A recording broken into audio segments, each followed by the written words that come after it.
안녕하십니까. 방과 후 아동지도를 강의하게 된 한영숙입니다. 오늘 여러분하고 1주차 1교시를 강의하게 됐는데요. 이 주차에는 방과 후 아동지도론에 대해서 여러분이 공부를 하시게 될 겁니다. 여기에서 보는 학습 목표를 보면 1번의 방과 후 아동지도의 필요성, 아마 이 부분을 설명하게 될 것이고요.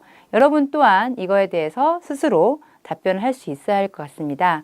두 번째는 방과 후 아동지도의 정의, 목적, 이거를 여러분이 명확하게 이해하는 부분이고요. 세 번째는 방과 후 아동지도의 기능에 대해서 여러 가지가 있겠지만 조금 정리해서 여러분한테 설명할 수 있는 그런 학습 목표를 가지고 1주차를 한번 시작해 보도록 하죠. 자, 첫 번째, 방과 후 아동지도의 필요성이라고 되어 있는데요. 이 강의를 시작하기 전에 여러분은 방과 후 아동지도의 필요가 왜 필요한지 그거부터 여러분이 한번 스스로 질문을 해보시고 답변을 해보시는 거가 어떤가 생각이 듭니다. 왜냐하면 방과 후 아동지도는 실제 그 아이를 필요에 의해서 맡기는 그 성인들이 가장 필요성을 알고 있다라고 볼 수 있거든요. 만약 여러분이 방과 후 아동지도를 하겠다라고 하면 실제 아이들의 연령은 초등학교 연령이 될 수 있을 거예요. 그러면 여러분은 왜 맡기냐, 왜 이게 필요하느냐, 이 부분에 대해서 한번 오늘 공부하시면서 여러분이 생각했던 그런 질문과 답변인지 한번 알아볼 수 있도록 하면 좋겠습니다. 자, 우리가 이론적으로 본다 하면 학교 공부가 끝나고 집에 돌아가도 돌봐준 성인이 없다라는 게 한 문구죠. 자, 학교 공부가 끝났는데 집에 가면 돌봐줄 성인이 없어요. 이 말은 뭐냐면 부모가 맞벌이 부부를 하다 보니까 아니면 어머니 아버님이 공부를 하다 보니까 실제 아이를 가정에서 돌봐줄 여력이 없는 겁니다. 그러면 아이들은 집에 가도 아기를 돌봐줄 성인이 없다라는 얘기죠. 자, 그 성인이 없다라는 거에 의하면 우리가 방과 후 아동지도는 초등학교 연령의 아이의 그 연령대가 학령기 아동이라고 얘기를 합니다. 실제 학령기 아동은 초등학교 전 범위를 가리키고 있지만 여기에서 아마 방과 후 아동지도에서 필요하다라고 하는 가장 많은 퍼센테이지는 저학년 아이일 거라는 거죠. 유아기를 지나서 아동기로 넘어오는 시기에서 아이들은 많은 부분에 보호라는 부분을 원해요. 하지만 집안에 아무도 없고 또 나를 돌봐줄 성인이 부재한다 하면 이 아이들의 안전에 의한 보호는 우리가 책임질 수는 없겠죠. 이제 그러다 보니까 성인이 없는 학령기 아동을 안전하게 돌봐줘야 할 필요에 의해서 방과 후 아동지도가 필요하게 되었다라는 부분을 여러분이 이해하시면 될 것 같고요. 두 번째로 보시면 저출산이라는 얘기가 나오는데 과거 우리가 살아갔던 시대에서는 자녀가 하나만 있지는 않았잖아요. 그러다 보니까 형제 자매 관계에서 내가 비록 가정에 혼자 있더라도 나의 형제 자매가 나를 케어해 줄 수 있다라고 하면 아이가 성인이 없어도 보호받을 수 있는 사람이 있는데 실제 저출산이다 보니까 나를 돌봐줄 수 있는 나의 형제 자매가 없게 되는 부분이에요. 그러다 보니까 이제 저출산 문제에 의해서 방과 후 아동지도가 필요한 경우고요. 실제로는 우리가 방과 후 아동지도를 왜 필요하냐 했는데 과다한 사교육비를 좀 줄여보고자 했어요. 근데 실제로 지금 현재에도 과다한 사교육비는 많이 들어가고 있는 부분은 없지 않아 있습니다. 하지만 첫 출발은 과다한 사교육비를 좀 줄여보는 의미에서 너무 사교육비의 지출이 많다 보니까 이제 방과 후의 아동이 사교육에 묻히지 않고 조금 더 여유 있는 그런 능력을 발휘할 수 있는 장을 마련하기 위해서 이제 방과 후 아동지도라는 것을 이제 만들게 되었다라고 보시면 되겠죠. 세 번째는 국가의 경쟁력 있는 미래의 인재를 양성한다라고 되어 있습니다. 우리가 중고등학교 아이들은 어떻게 보면 영유 학령기를 거쳐왔기 때문에 실제로 이 아이들이 어떻게 성장하느냐에 따라서 중요한 미래의 인재가 될 수 있겠죠. 그러다 보니까 초등학교 아이들도 방치되는 것보다는 방과 후에서 내실 있게 이 아이가 어떤 능력이 있고 그다음에 어떤 능력을 발휘할 수 있는 그런 장을 연결하기 위해서 아마 국가의 경쟁력 있는 미래 인재를 양성하기 위해서 그 필요성이 더욱더 중요하다라고 보시면 되겠습니다. 그래서 여러분이 지금 이제 간단하게 세 가지의 필요성을 봤는데요. 뭐 이외에도 많은 필요성이 있겠지만 실제 우리가 현장에서 가장 방과후 아동지도가 필요하다라는 이유는 부재입니다. 아이가 학교 끝나고 어딘가에 나홀로 양육을 받아야 하는데 그런 양육을 받을 수 있는 공간이 부재가 되고 그런 성인이 부재가 되다 보니까 국가적으로 이 부분을 이제 거론하게 되었고요. 아마 가장 큰 이유는 아이를 돌봐줄 성인의 부재였고요. 그 다음에는 그런 성인의 부재가 왜 생기느냐라고 봤더니 이제 저출산 문제도 발생하고 또 하나는 이제 사교육비를 줄여보자고 방과후를 하기도 했지만 뭐 실제로 미래 인재 양생을 위해서 아이를 좀 돌봐줄 필요가 있더라라는 부분이죠. 자, 그럼 여러분이 지금 보시는 초등학생 자녀를 둔 취업모의 아동 양육에 있어서의 어려움이라고 되어 있습니다. 자, 이 표를 보면 조금 실태 조사가 2005년도이기 때문에 조금은 과거사 아니겠냐 하지만 지금도 현재도 이 퍼센테이지는 많은 변화를 보이지는 않고 있어요.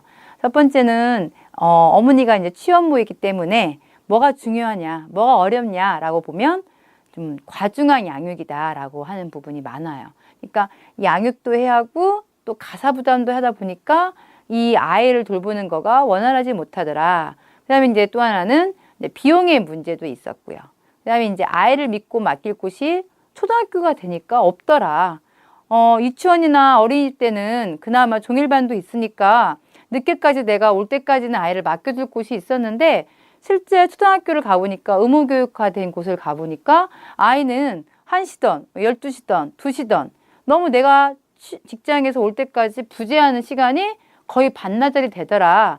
이런 것 때문에 좀 그런 불안감이 좀 있었고요. 뭐 긴급상황시라든지 기타 뭐 없는 것도 있겠지만 실제 여러분 이 도표를 보시면 지금도 현재도 2013년 현재도 과중한 양육과 가사 부담이 이 취업모들에게 가장 어려움으로 봉착된 문제인 거라고 볼 수 있으면 되겠습니다. 자, 그러면 첫 번째 가정 양육의 환경의 변화라고 되어 있는데 다들 어디를 가죠? 예, 직장을 나가게 되는 거예요. 하물며 아이도 의무교육 때문에 학교를 가고요. 실제 반나절 동안은 아이는 뭐 가정에 아무도 없다라는 얘기죠. 그렇기 때문에 성인의 부재가 이 가정 양육의 환경의 가장 큰 변화더라. 뭐 옛날에 보면 아버지는 일터를 나가시고 어머니는 집에서 자녀가 올 때까지 뭐 무슨 냐면 아이를 보살필 수 있는 뭐 여러 가지 환경을 마련했다지만 요즘은 그런 환경을 마련하는 그런 변화는 많이 있지는 않은 것 같아요. 오히려 이 부모가 여가 아니면 자기의 자아 실현을 위해서 좀 더 취업을 하고자 하는 그 부분이 많은 것 같습니다. 기혼 여성의 경제활동 참여 증가가 이제 가정 양육 환경 변화의 첫 번째로 나오는 부분인데요.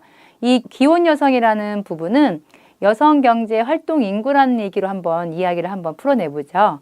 여성 경제 활동 인구란 만 15세 이상의 여성 인구 중 취업자와 실업자를 합한 개념이에요. 여기에서 이제 참가율은 인구는 수를 대비한 거지만 참가율은 비율을 얘기하고 있어요. 그래서 만 15세 이상 전체 여성 인구 중에서 여성 경제 활동 인구 이 비율이 어떻게 되냐라는 부분을 얘기하는 거가 여성 경제 활동 참가율이라고 보시면 되겠습니다. 그러면 경제 활동에 참여하는 여성의 비율이 해마다 증가하는 건 여러분도 인정을 하시죠? 자, 그러면 미혼보다 기혼 여성 비율이 증가하는 거는 더 말할 수도 없는 부분입니다. 왜 그럴까라는 고민을 많이 해보면 실제로 기혼 여성들이 자녀를 키우고 나서 어느 정도 아이가 자립할 수 있는 시기가 되면 경제활동에 임하고자 하는 부분도 있겠지만 아이들의 교육비의 많은 부분을 차지하고 있어서 남편 혼자, 그러니까 우리가 말하는 아버지 혼자 생계를 꾸려나가는 거가 무척 어려울 수 있다는 것을 공감하고 있다는 얘기죠. 그러다 보니까 실제로 여성들, 특히 미혼보다는 자녀를 가지고 있는 기혼 여성들이 취업에 참여하려고 하는 비율이 높아졌다라고 보시면 되겠습니다. 아마 이거는 앞으로도 마찬가지라고 볼 수 있습니다. 그래서 기혼 여성이 어떤 직업에 참여하는 비율은 계속적으로 증가할 것이다. 그 증가율이 어떠냐는 것은 이제 시대에 따라서 다르다고 볼 수 있습니다. 자, 여러분 지금 보신 도표 한번 보시면 쉽게 여러분이 이해할 수 있고요. 자, 그 다음에 이제 보시면 기간별 증감 및 변동 요인이라고 되어 있습니다. 자, 지난 10년간 여성경제활동 참가율은 50%에서 정체된 상황이었어요. 그래서 뭐 경제활동 인구가 1998년도에는 857만 명이었는데 다시 이제 2009년도에 오면서 증가를 했죠. 2010년도 더 증가를 하고요. 그다음에 2011, 12 계속 증가하는 추세는 뭐냐? 이제 기혼 여성들도 무엇인가 하겠다라는 어떤 자아의식도 있겠지만 또 생활고의 어떤 영향에 의해서 이렇게 취업 현장으로 나올 수도 있다는 얘기입니다. 자, 그래서 이제 2010년 이후에 약 1천만 명을 넘었으나 실제로 이게 이제 취업자하고 실업자 합계다 보니까 이 경제활동 인구의 증가가 곧바로 여성 취업자가 늘어난 거다, 여성 취업자가 뭐 향상된 거다라고 말할 수는 없는 거예요. 왜 그러냐? 거기에 이제 실업자가 포함되어 있는 것 때문에 그렇다고 보시면 되겠고요. 또한 이제 여성 경제 활동 인구 증가분의 대다수가 중장년층이에요. 이 말은 이제 다시 좀 가사일이 있다라든지 아니면 경제 활동을 좀 쉬었다가 다시 해보겠다라는 재진입에 그런 여성들이 많이 있다라는 걸로 볼 수 있습니다. 그러니까 이 부분을 한번 잘 생각해 보세요. 실제로 미혼 여성자가 취업해서 돈을 버는 돈 금액보다 기혼 여성자가 다시 취업을 해서 돈을 버는 그 비율이 더 낮아요. 그러니까 취업은 기혼 여성이 많이 하고 있는데 실제로 미혼 여성보다 훨씬 적은 금액의 임금을 받고 있다라고 보시면 되겠죠. 왜 그래도 이렇게 적은 임금에도 불구하고 취업을 하느냐? 이 부분은 이제 여러분도 이 강의를 들으시면서 나 스스로 한번 생각해 주시면 될 거예요. 여러분이 이 강의를 들으시면서도 나도 무엇인가 취업을 하고자 이 강의를 들으실 텐데 왜 하느냐라는 거. 뭐 우리가 이렇게 일한 만큼의 어떤 대가가 있느냐, 뭐 이런 것들도 고민해 보실 수 있다라 생각하면 되겠죠. 그래서 이제 1999년 이후에 점진적인 경제 회복으로 인해서 2004년도에는 49.9%, 2005년도에는 50.1%로 최초로 이제 아까 말한 50%를 잘 넘지 못했다라는 것을 넘어서게 된 거죠. 근데 이제 2009년도에 또 경제 위기가 한번 왔었죠. 또 그때 이제 49.2% 수준으로 또 하락하다가 다시 이제 2010년 이후부터 또 소폭세로 이제 상승세를 보이고 있어서요. 아마 이제 현재는 50%를 넘고 있는 걸로 알고 있습니다. 그래서 중요한 게 뭐냐? 가정 양육의 변화라고 했잖아요. 그 중에 하나가 뭐예요? 기혼 여성의 취업 정선에 들어가는 비율이 높아지고 있더라라는 거를 한번 보시면 되겠고요. 두 번째는 자녀 양육의 기능의 약화와 양육 취약 가정의 증가다라고 되어 있습니다. 중요한 건 핵가족이죠. 부모, 그다음에 자녀 이렇게만 꾸려져 있는 핵가족이다 보니까 여러 가지 이제 다양한 가족들이 이제 나타나기 시작했어요. 이제 그 중에 하나가 한부모 가정이라든지 빈곤 가정이라든지 뭐 다문화 가정 이런 자녀들의 둔 가정을 우리가 취약 가정이라고 얘기를 많이 합니다. 우리가 말하는 핵가족은 그나마 가장 최소 인원들이 모여서 부모와 자녀이지만 이제 그거를 제외한 한부모, 뭐 부모 중에 한 분이 없다라든지 그다음에 빈곤, 잘 살아보자고 했는데 너무 경제가 어렵다라든지 다문화, 우리나라의 어떤 문화보다는 이제 외국의 문화에 어떤 부모나 아버지, 뭐 어머니가 이제 우리 한국 나라에 와서 살아가는 경우 이런 양육은 좀 정상적인 가정의 양육보다는 좀 취약하죠. 그래서 우리가 이제 취약 가정이라고 하고 있는데 이런 취약 가정에 의해서도 이제 방과후 아동이 지도가 필요하다라는 의미를 갖고 있고요. 또 하나는 이혼율이 증가를 했어요. 1995년부터 뭐 2005년까지 2.8배라던데 실제로 우리 현재는 이혼하는 가정보다 결혼하는 가정이 더 적어요. 네. 그러니까 거꾸로 얘기를 하면 결혼하는 가정은 뭐 100밖에 안 되는데 이혼하는 가정은 하루에 뭐 1000도 될 수 있다는 얘기예요. 제가 좀 과장된 얘기를 했지만 그만큼 결혼의 비율과 이혼의 비율이 결혼보다 이율이 더 육박하고 있는 거예요. 상승세를요. 그러다 보니까 2012년도에는 이혼이 11만 4,300건에 달했다는 얘기죠. 어떻게 보면 이런 불안정한 가족, 그러니까 취약 가정을 위해서라도 이런 건강한 가정을 이렇게 자립해서 스스로 건강하게 만들기 위해서는 방과후 프로그램이 이제 필요할 수밖에 없다라는 결론이 나오게 된 거고요. 세 번째는 형제 자매 수의 감소예요. 아까 이제 간단하게 말씀을 드렸지만 출산 자녀의 수가 감소하면서 원래는 우리 가족들, 여러분이 지금 저 정도의 연령이 됐을 때는 형제 자매들이 되게 동생을 돌봐주고 서로 간의 우대를 갖고 이런 전통적인 성장을 하게 되는 거가 있었는데 현재에는 이런 전통적인 아동의 성장은 거리가 멀게 되는 거죠. 또 하나는 있어요. 한두 자녀라도 형제 자매가. 하지만 너무 바빠요. 어떻게 바쁘냐? 학원도 가야 하고 공부도 해야 하고 동생을 여유 있게 돌볼 수 있는 그런 시간적 여유가 없다는 얘기입니다. 어떻게 보니 또 사회 현상이긴 하겠지만 또 하나는 가정에서 이제 부모 대신에 돌봐줄 수 있는 가족 구성원이 부족해요. 과거에는 뭐 할머니도 계시고 할아버지도 계시고 뭐 이모도 있고 삼촌도 있고 하는데 현재의 가정은 달랑 부모와 자녀밖에 없다 보니까 주변에 도움을 요청할 사람들이 부족하다라는 의미에서 방과후 아동 지도가 필요한 부분이고요. 네 번째는 이제 여성의 경제활동 욕구의 증가입니다. 여성들이 취업을 하게 되는 경우는 저소층은 저소층 가정대로 경제적인 사정에 의해서고요. 취업을 하지 않는 가정에서는 어머니가 어떤 취업활동이라든지 종교활동이라든지 여가활동이라든지 봉사활동 등에서 더 바쁘신 것 같더라고요. 그래서 실제 아동이 귀가해도 취업을 하지 않은 어머님도 없고 이제 저소층을 위해서 가정 생계를 위해서 취업을 나가신 분도 없고 그래서 이제 부모가 집에 없는 경우가 대부분 한국 사회는 많더라라는 얘기입니다. 이렇게 경제활동 참여의 경쟁력과 지속적인 자기 개발을 위해서는 이제 가정의 부모가 이제 부주의할 수밖에 없다라는 얘기죠. 어떤 삶의 질을 높이기 위해서 스스로가 나가 있는 부분이기 때문에 그래서 이제 네 번째 여성의 경제활동 욕구의 증가도 이제 방과후 지도의 필요다라고 이야기를 하고 있고요. 그다음에 다섯 번째는 가족 가치관과 자녀 가치관의 변화입니다. 과거는 자녀가 부모의 노후를 돌봐주고 가정의 대를 이어가는 존재로서 중요시 됐는데 현재는 이제 키워가는 보람이 있죠. 이제 키우는 보람. 아이가 점차적으로 커가면서 이제 이쁜 짓도 하고 또 뭔가 내 자식으로서의 어떤 보람된 일을 보여줄 때 이제 그런 보람이지 이제 커서 부모를 부양하는 자체를 기대하지는 않아요.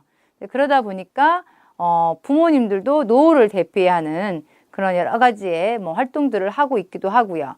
또 방과후 아이가 집에 왔을 때 맞아주고 돌봐줘야 한다라는 거. 내가 희생을 해서 이 아이를 건강한 간식도 만들어주고 이 아이의 숙제지도 해주고 이 아이와 마주와 이야기처럼 이야기도 많이 나눠주고 이런 것들에 대한 의식이 그렇게 높지는 않다라는 거죠. 오히려 내가 주어진, 그러니까 부모님이 주어진 일이 더 중요하고 그 차후의 일이 아이들한테 갈 수 있는 그런 시간적 할애가 과거와 현재가 많이 달라졌다라는 걸 볼 수 있습니다. 자, 그 다음에 이제 두 번째는 교육 환경의 변화죠. 자, 우수한 인적 자원 육성의 중요성과 사교육비, 교육 격차가 증대되면서 방과후 아동 지도에서 좀 더 미흡한 아이들을 건강하고 우수한 미래의 인적 자원 양성에 대한 국가적 투자가 필요함을 느끼면서 이제 방과후 아동 지도가 필요하더라라고 되어 있고요. 또 하나는 이제 부모가 난 도저히 내 학업을, 우리 아이의 학업을 혼자 할 수가 없다. 그렇기 때문에 내가 해주는 것도 한계가 있지만 좀 방과후 지도에서 아이를 좀 보충해주면 어떠냐, 학업적인 보충을 해주면 어떻겠느냐라는 부분이고, 세 번째는 과도한 사교육비가 부담이 되니까 그런 사교육비를 부담시키는 걸 경감시키기 위해서 일반 학원들이 아닌 방과후 아동 지도가 필요하더라라는 얘기입니다.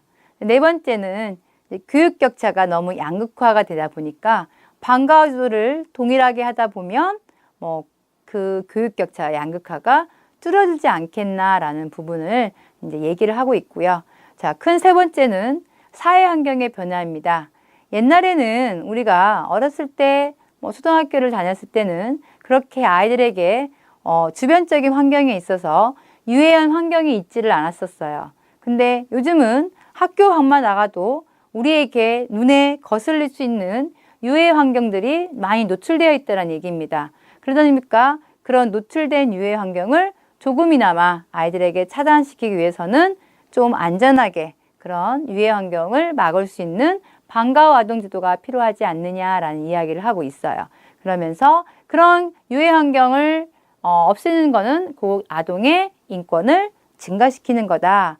그래서 이제 보시면 유해 환경의 노출의 증가, 뭐 PC방도 있을 수 있고요, 주점도 있을 수 있고요, 뭐 다양할 수 있죠. 그런 것들의 노출이 증가하고 있고요.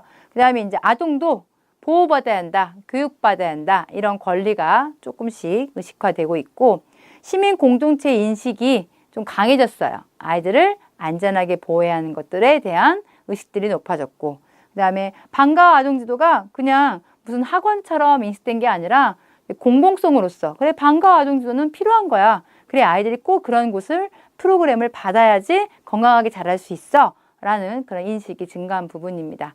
이제 마지막으로는 경제 환경의 변화이죠. 이거는 아까 얘기했기 때문에 짧게 가도록 하겠습니다. 저출산이나 노령화가 확산됐고요. 그다음에 자녀가 방과후의 안녕을 걱정하는 근로자가 좀 무서운 거예요. 특히 이제 요즘 뭐 성범죄들도 많다 보니까 아이가 혼자서 누구에게 문제가 되지 않을까, 누구에게 뭐 아이가 피해를 받지 않을까, 그런 스트레스가 증가하고, 그다음에 사회적 일자리를 통해서 방과후 아동 지도가 자리매김했어요. 그러니까 이 말은 꼭 무엇이냐면 방과후 아동 지도를 할 수 있는 또 인력이 필요할 거 아닙니까? 그런 인력이 그 사회적 일자리를 창출하게 되었다라는 부분입니다. 자, 그 다음에 이제 방과후 아동 지도의 정의라고 되어 있는데요. 자, 첫 번째 방과후 아동 지도의 개념을 보도록 하죠. 돌봄 서비스를 1차적인 목표로 하는 게 협의예요. 그러니까 우리가 작게 얘기를 하면 돌봐주는 거다라는 얘기고요. 넓게 얘기를 하면 학교의 정규적인 교육과정 외에 각종 모든 활동에 참여하는 거가 광의입니다. 여러분은 한국이라는 나라는 협의의 개념이 강할까요? 광의의 개념이 강할까요? 그러니까 여러분이 한번 지금 현재 둘러싸고 있는 방과후를 보시면 될 것 같고요. 자, 광의적인 개념은 학교 수업 외에 이루어지는 여러 가지의 다양한 프로그램에 참여하는 거고요. 협의의 개념은 학교 수업 중 성인 부재로 인해서 보호받을 수 없는 아동을 이제 정규 기관에서 안전하게 돌봐주는 겁니다. 그래서 육하 원칙이죠. 언제, 어디서, 어떻게, 무엇을, 뭐 이렇게 육하 원칙에 의해서 여러분이 한번 살펴보면 되고요. 자, 초등학교 단계 아동을 대상으로 하는 방과후는 여러 가지가 있어요. 방학 중도 있고, 학교 수업 시작 등도 있고, 주말에 행해지는 뭐 장기간 동안의 활동도 있고요. 그래서 우리가 이제 다른 말로 용어가 많아요. 방과후 돌봄, 뭐 방과후 보육, 방과후 서비스 있는데 실제로 학령기 대상으로 하는 방과후 아동 보육과 방과후 아동 지도는 맞벌이 부부가 증가함에 따라서 대두되었다라고 보시면 될 것 같습니다. 여러분이 방과후 아동 지도라고 이해를 하시는 게 좋을 것 같고요. 자, 뭐 종합은 여러분이 이제 했던 부분 읽어보시고, 두 번째 방과후 아동지의 성격은 방과후 아동지 시설은 아동이 학교에서 집으로 가기 전에 오후에 일정 시간 머무는 정거장이다, 뭐 베이스 캠프다라고 하는데, 실제 방과후에 집 대신에 방과후 교실에 온 아동은 그곳에 학교 가방을 던져놓고 학원도 갔다 오고 놀이터도 갔다 오고 그러다 간식을 먹고 쉬기도 하는 그런 베이스 캠프처럼 역할을 하기도 하고요. 그다음에 방과후 아동지도가 이루어지는 공간과 교사는 좀 안정적으로 심리적인 안정감을 많이 줘요. 그 이유는 뭐냐면 좀 편안해야 할 거 아니에요, 여러분. 아이가 학원으로만 계속 순환되는 게 아니라 잠깐씩 머물러서 좀 쉬고 잠깐씩 머물러서 놀기도 하고, 이런 어떤 베이스 캠프 역할을 하시는 거가 우리 아이들한테는 어떤 삶에 좀 쉼을 주지 않을까 생각이 듭니다.